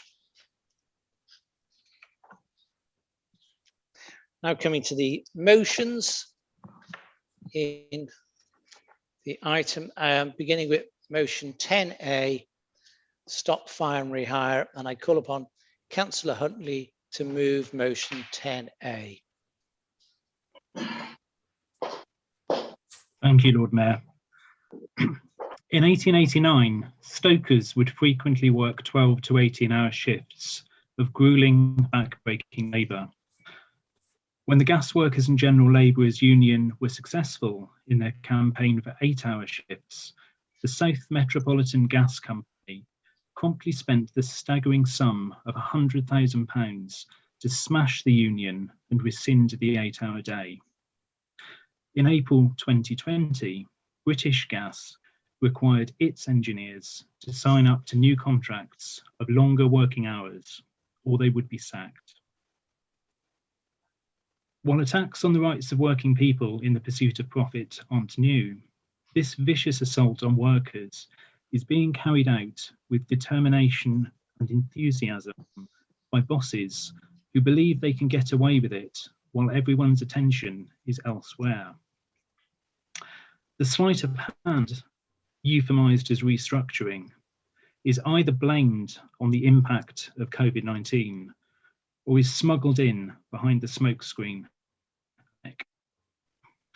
As Rebecca Long-Bailey has stated in a Tribune article, bosses are unscrupulously exploiting the pandemic as an excuse to drive down terms and conditions of their workforces. The practice of fire and rehire has been perpetrated against store workers by Tesco and Argos, bus drivers by Go West Bus Company, caterers and cleaners of Ministry of Defence sites, and the entire workforce by coffee manufacturer Jacobs Dow Egberts. Sadly, there is little protection for workers faced with agreeing to downgraded contracts to avoid unemployment. Fire and rehire is a crude and crass con trick, diminishing people's jobs and livelihoods before their very eyes. This motion seeks to condemn the practice of fire and rehire as a pernicious one. It is an example of the systematic exploitation of working people, and we should not shy away from recognising that the very system itself is one riven with inequality and iniquity. In Robert Tressel's classic novel, The Ragged-Trousered Philanthropists, the character Owen takes a lunch break to explain to his fellow workers what he terms the great money trick. Using squares of bread to illustrate his point, he sets up Philpott, Harlow and Easton as the working class, and steadily shows how squares gradually but inexorably accrue to him as the kindly capitalist, however much Philpott, Harlow and Easton toil. Quite soon he has all the crummy himself and denounces, "I've paid your wages and provided you with plenty of work for a long time past. I have no more work for you to do at present. Come around again in a few months' time and I'll see what I can do for you." "But what about the necessaries of life?" demands Harlow. "We must have something to..." "Of course you must," replies the capitalist affably, "and I'll be very pleased to sell you. It's a trick that works every time and always leaves the worker shortchanged. It is something British Gas employees will recognise only too well." Lord Mayor, this motion is a commitment to support people. I hope all councillors present will endorse it. Thank you very much, Councillor Huntley. I now call upon Councillor Maxwell to second the item. Thank you, Lord Mayor. I recently read that research by the TUC showed that during the pandemic, an estimate of 1 in 10 workers who were laid off were forced to reapply and accept their jobs back on worse terms. The alternative being unemployment, with all the difficulties and delays of signing on and facing a long wait for what you would amount to less money coming into the household. Some employers showed no shame in taking back their employees on a nil hours contract, making life even more unsteady. I spoke with someone last week who had previously been in full-time employment as a driver. He was fired and then within a week offered a job on a nil hours contract. He told me it wasn't unusual, but it was all the work he could get at the moment. Just one example of the appalling working practice the trade unions have been working to iron out for years. Ironically and sadly, I find myself, after working for just over 60 years, yet again fighting for people's basic rights for good treatment at work.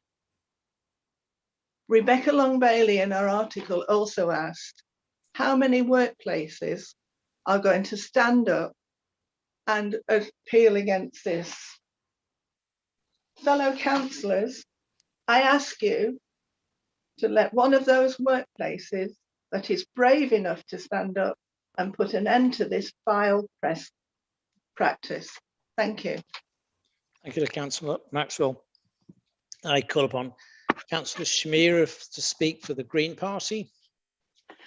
Yes, thank you very much, Lord Mayor. I hope you can all hear me. I've got intermittent campanology from St Giles going on in the background, so I hope that won't disrupt my few words that I'd like to say on this item.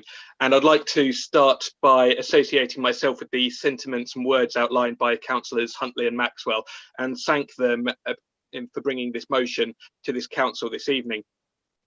As we have already heard, many workers across numerous sectors of the economy are being asked, or worse, forced to accept new terms, knowing full well that if they don't, they may be dismissed or made redundant, and then have to compete for jobs they have done for years, only with less pay and fewer benefits, a practice that has become known as fire and rehire.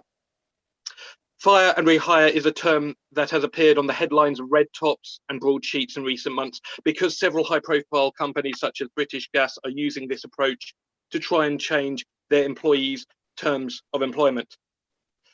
Consequently, and rightly, they have attracted considerable criticism from unions for doing so, and it is pleasing that this motion has been brought to us so as to add Norwich City Council's name to the list of groups who are so implacably opposed to this workplace practice.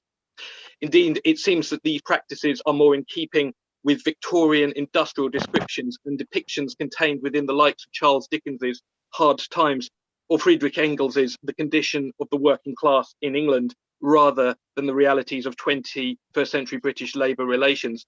Yet tragically, they are still the case. And what is particularly concerning is that although this approach may have a newish name, it is not necessarily a new tactic, nor is it necessarily unlawful. Of course, it is easy to recognise a problem and oppose it, but taking the necessary action is always harder. And I would have loved it if this motion could have gone further. But I am pleased to see that this motion does refer to the council updating its procurement programme to ensure that wherever possible, Norwich City Council taxpayers do not subsidise companies with such shady employment practices. Of course, as councillors, we are mindful of the fact that the current economic climate caused by the coronavirus has meant that many businesses have seen a dramatic fall in their income or profits. Several have been forced to make savings, and for most businesses, employment costs are the biggest single overhead, and many have had to make redundancies. Indeed, we read that approximately 9.6 million employees have been furloughed in the past 12 months. Recovery will obviously take time, but a return to profitability will surely be best achieved in a harmonious workplace rather than in ones blighted by industrial strife. It is important to remember that a year ago, we as a society came closer together. We came outside our front doors to clap for carers and key workers, the people who looked after the unwell, the elderly, the frail, our bus drivers and delivery drivers, our teachers and countless more. We depended perhaps more than ever before on these individuals who often earn the minimum wage and for too long have largely been overlooked within our capitalist framework. So as we move on from this pandemic, I would hate to simply return to how things were in 2019 or indeed 1919, especially if it sees wages and working conditions eroded for the sake of ephemeral profits that often get siphoned off to shareholders. I had hoped that as a nation, we would be building something better. I had hoped that we as individuals and indeed as a society would work together with our fellow humans across the world to value the poorest and overlooked in our communities. And yet, Lord Mayor, as this motion demonstrates, leaving these matters simply to the market to be determined by corporate profitability is absolutely no way to build back better. And therefore, I do look forward to supporting this motion. Thank you, Councillor Schmierer. I now call upon Councillor Wright to speak on behalf of the Liberal Democratic Party. Thank you, Lord Mayor. As we pass so-called Freedom Day, it's worthwhile noting how some companies are using their freedoms to fire and rehire with impunity. Although fire and rehire has been ongoing for a number of years, some larger employers are using this technique as a way to try and recoup some of the losses incurred over the last 16 months, with more potentially expected as the government's furlough and COVID-related business support initiatives are wound down, especially if the economic recovery is slow. There are some household names in the media at the moment due to their use of this tactic: British Airways, British Gas and Tesco, to name but three. As the motion states, a survey undertaken by the TUC found that 9% of workers have had to reapply for their jobs on worse terms and conditions. And reports commissioned by the government and undertaken by ACAS reported that there was a shared anticipation that a further increase in the use of the practice might be expected at such time as the government's furlough and business report initiatives are wound down. Although fire and rehire is not illegal, Labour, Lib Dem, Green and the SNP have called for it to be banned by law. To give one example, British Airways was looking to cut 12,000 jobs from its staff of 42,000 and fire and rehire the remaining employees with worse pay and conditions. Following pressure, BA reversed its decision to pursue fire and rehire. However, this U-turn came too late for some staff members who had already taken voluntary redundancy. That's voluntary in air quotes, I think. Lib Dem MP for Twickenham, Munira Wilson, who was contacted by over 150 of her constituents who work for BA, said in a letter to the Prime Minister, "The public does not want to see a major British company, particularly one that carries our flag, attacking their workforce in such a way, whilst we as politicians look on. Many staff members have served the company loyally for 2 or 3 decades." But while Boris Johnson has said that firing and rehiring is unacceptable as a negotiating tactic, this government does not plan to make it illegal. In a report published in the House of Commons Library, Professor Alan Bogg, a professor of law at the University of Bristol, argued that under the current law, the balance of power lies too much with the employer. SNP MP Gavin Newlands attempted to bring a private member's bill, which would prevent employers dismissing employees and then re-employing them with watered down terms and conditions. But unfortunately, this did not make a second reading. Ultimately, employees are in limbo whilst the government considers whether or not to take firm action. And at the moment, all we have from ministers are weasel words. We are happy to support this motion this evening. Thank you. Thank you, Councillor Wright. Does any other member wish to speak on this subject? Please indicate. I can see Councillor Oliver, Councillor Driver.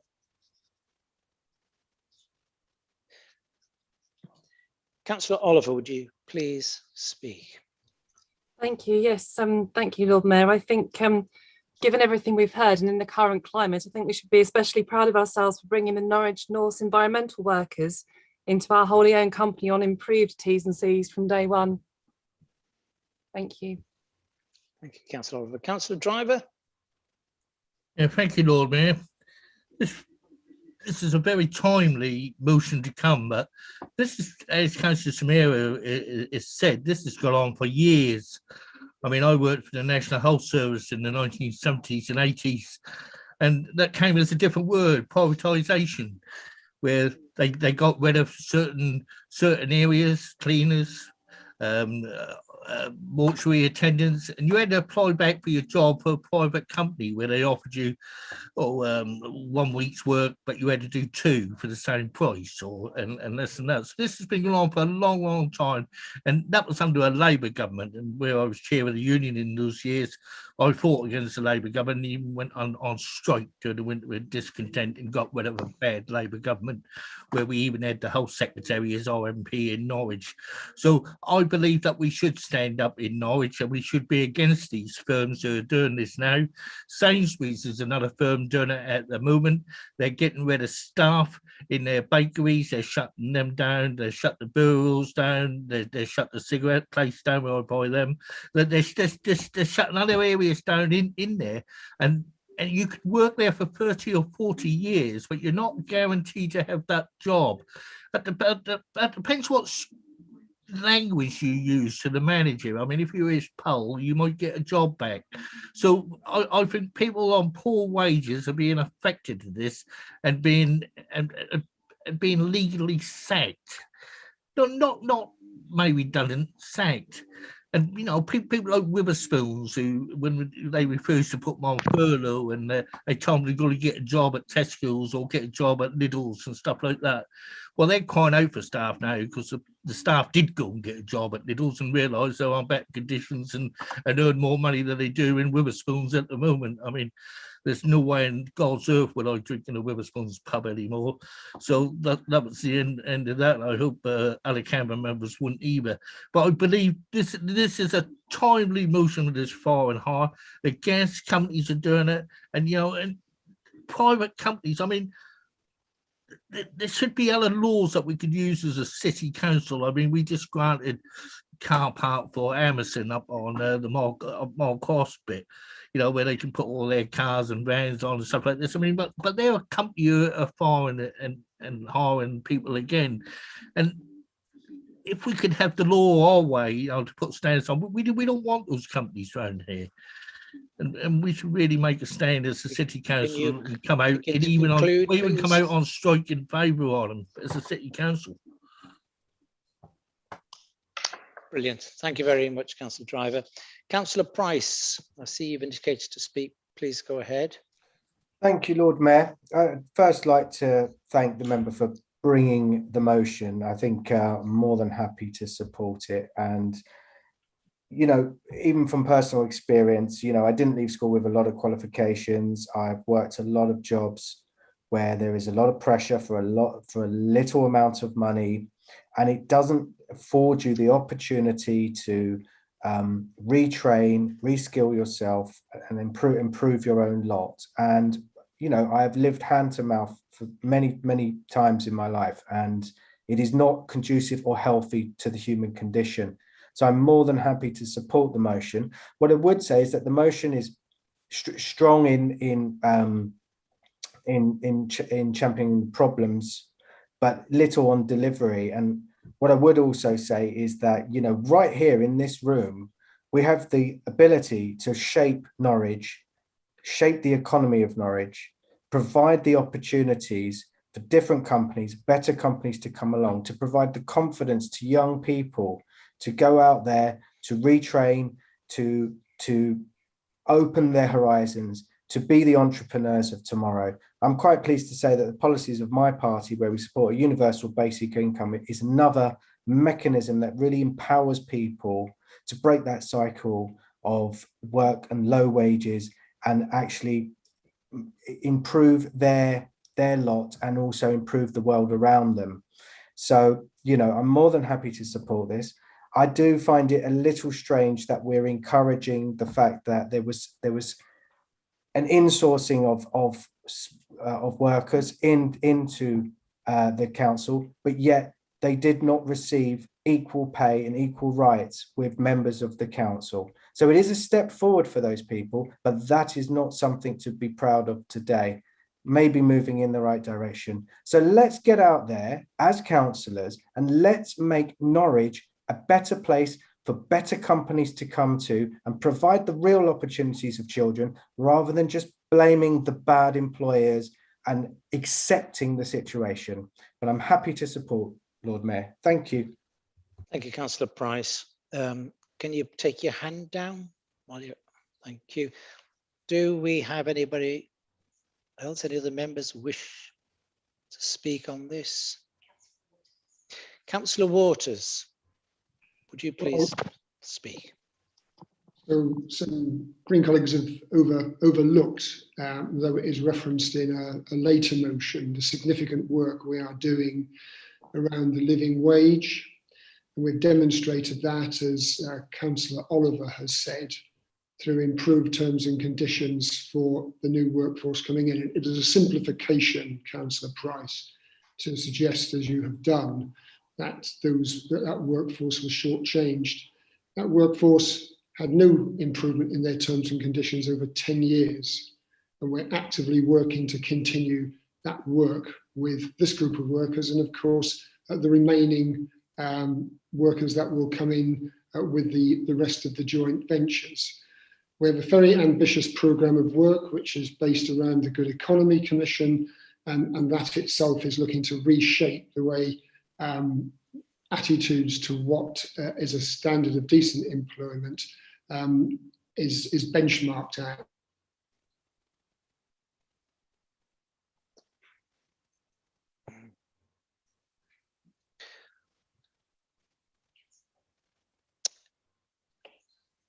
Has Councillor Waters finished speaking? Because he looks like he's frozen.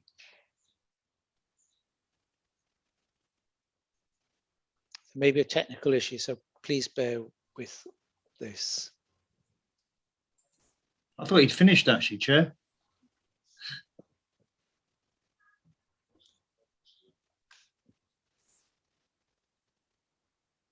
Is he present? No. Councillor Waters seems to have been consumed by the stratosphere. Well, let's move on. Who did you say wants to speak? Councillor Bogerline, would you like to speak? And we can finish Yes. Councillor when he comes back. Thank you. I just feel like I need to address this because it is also a severe oversimplification to say that NCSL workers were just offered better terms and conditions from day one. That was hard fought for, because the initial offer from Norwich City Council from NCSL was far apart from what they achieved through hard work by the union. So I think, we need to stick with the truth. Thank you, Councillor Bogerline. Is there anybody else? Councillor Waters still has another 2 minutes if we can get him connected.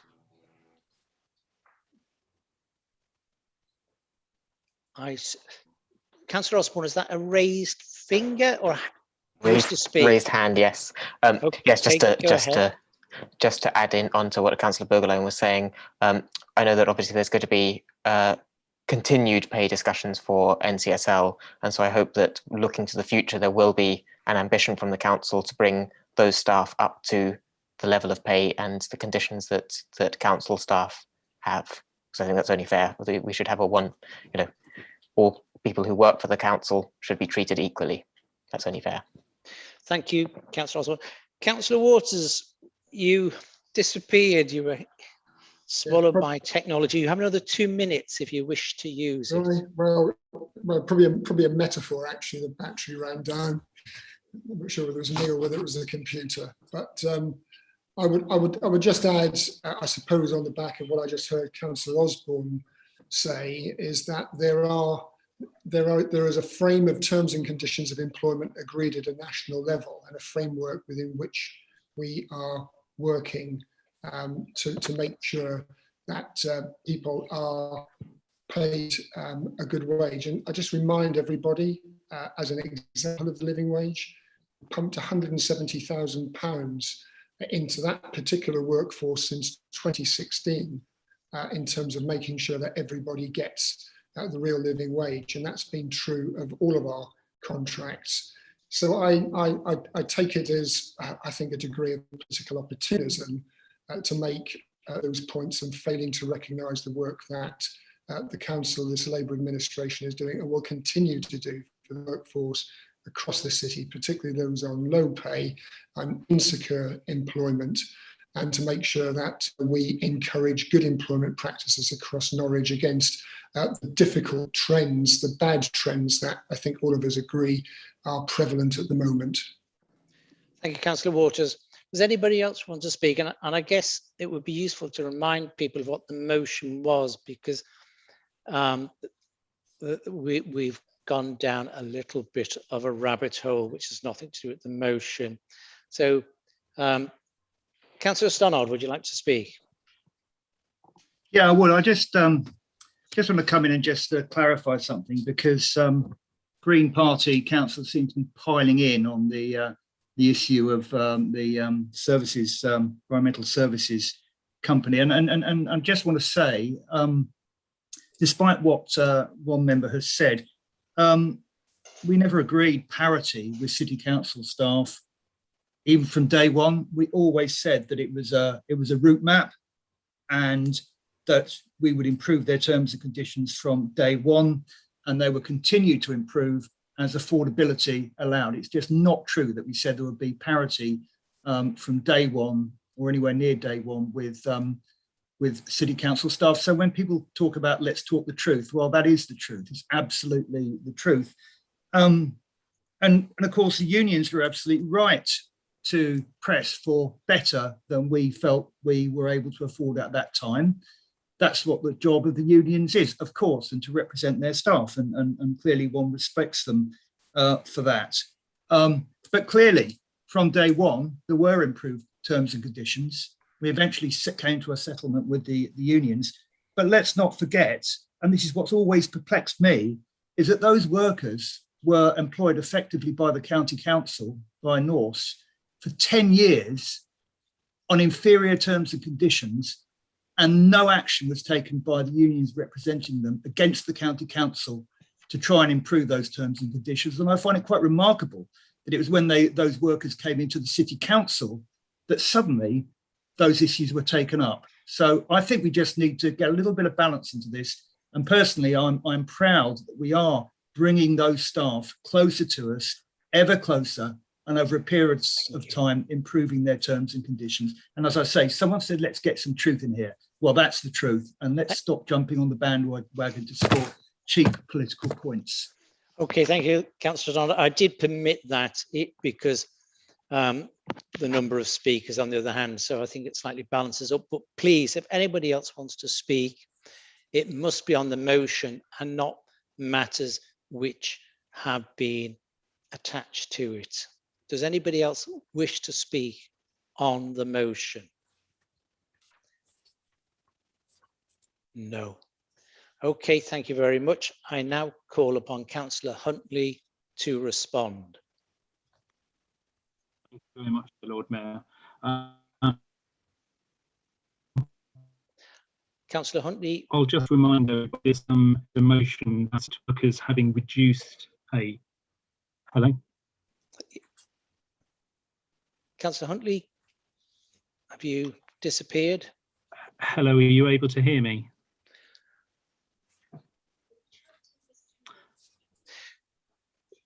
Councillor Huntley, could you turn your camera off because you might have sufficient bandwidth for your voice to be heard, if not your fine visage.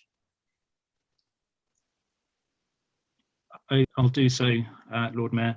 I'll just remind everybody this is about reduced pay terms and conditions that workers are finding themselves confronted with or facing the sack. It's about defending workers where the terms, conditions and pay are being driven down. Thank you for everybody who's spoken on this motion. I feel it's a very important motion. And I hope that the councillors present will be able to support it. Thank you very much. I'm now moving to a vote. Before I say all those against, Councillor Stannard, your hand is still raised, and I wonder if you wish it. I apologise. I did not wish to speak, although I do notice, like many other people, I have a yellow hand, which I feel feels like we're the cast from The Simpsons. Yes. Okay. Thank you very much. Okay. So now that you've all got a clean slate, all those who wish to vote against this motion, please indicate. I think that's a big fat 0. Thank you. Anybody who wishes to abstain on this motion? No. Okay. So those who wish to vote in favour of this, please raise your yellow hand, your Simpson hand.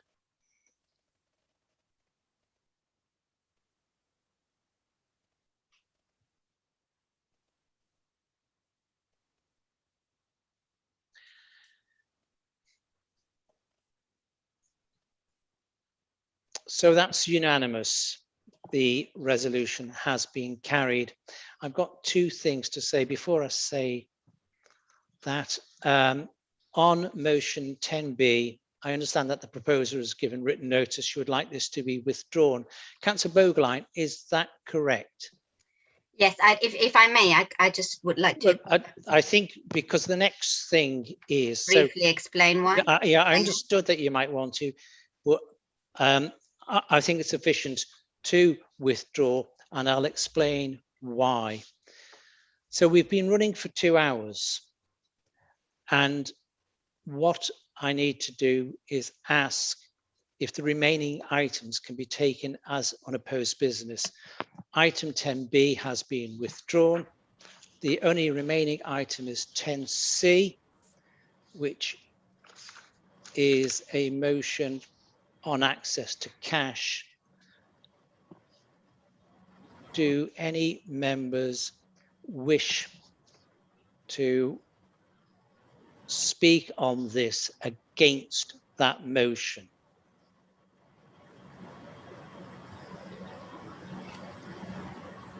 No. So can we consider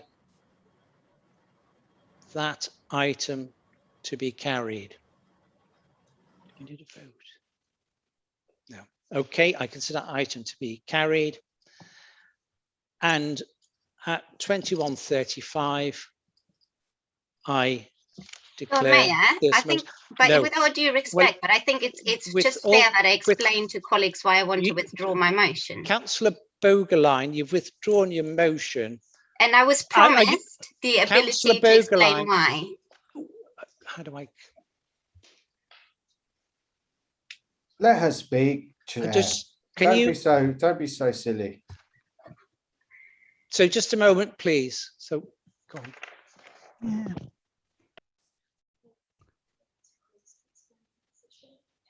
Okay. Councillor Bogerline, you're welcome to write to all colleagues explaining your position. That's the advice of the monitoring officer. So I declare this meeting closed. Thank you very much.